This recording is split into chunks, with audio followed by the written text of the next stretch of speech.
All right, today we're going to unpack the absolute crisis going on over at Aston Martin. And believe me, it is a perfect storm. We're talking leaked data that shows a shocking power deficit, a car that's literally fighting its own driver, a huge leadership shakeup, and, this is the crazy part, a weird regulatory loophole that might just be their only way out. And this quote, it just says it all. The feeling inside the team right now is that it's an absolute shambles. So let's get into exactly why everything's going so sideways for them. So the root of this whole mess, it starts deep inside the car with a power unit.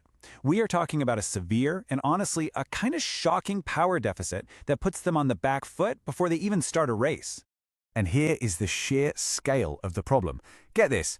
Technical reports are saying the Honda engine is down anywhere from 90 to 100 horsepower compared to the Mercedes benchmark.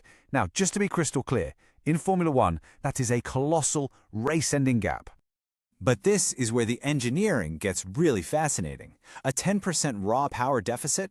I mean, that sounds like game over, right? Well, because of how these incredibly complex 2026 cars work, with torque delivery and battery charging, that massive power gap only adds up to about a 4% deficit in actual lap time. Now, that's still a huge mountain to climb, but it really shows you the difference between raw power on paper and actual on-track performance. But a weak engine is one thing. This isn't just an engine problem. The chassis itself is so flawed that the car is physically punishing its driver. I mean, it's a situation that's not only dangerous, but a massive, massive engineering failure. And no, that is not an exaggeration.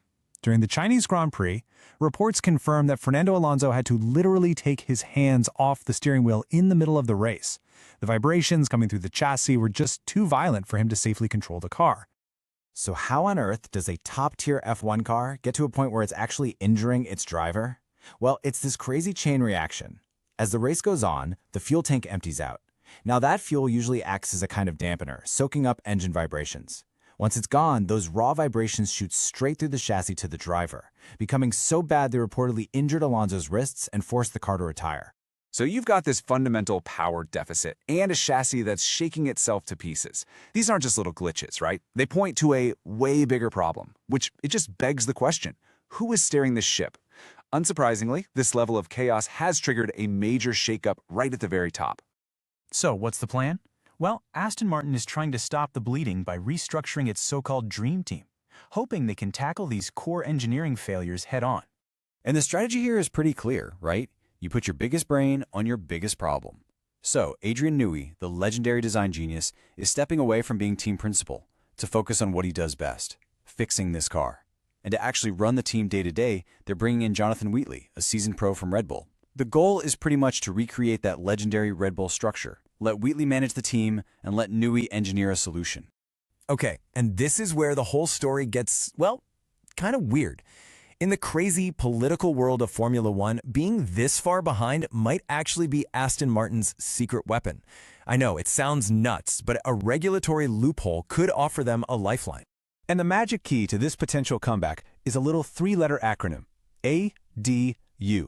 It stands for Additional Development and Upgrades. And it's basically a catch-up mechanic built into the rules to help engine manufacturers who are really struggling, giving them extra chances to upgrade their power units and close the gap. And this is where you can really see the political game being played. The rules create this 2% performance window. So a team like Mercedes might be just, say, 1.99% ahead, which keeps their rivals locked out of extra upgrades.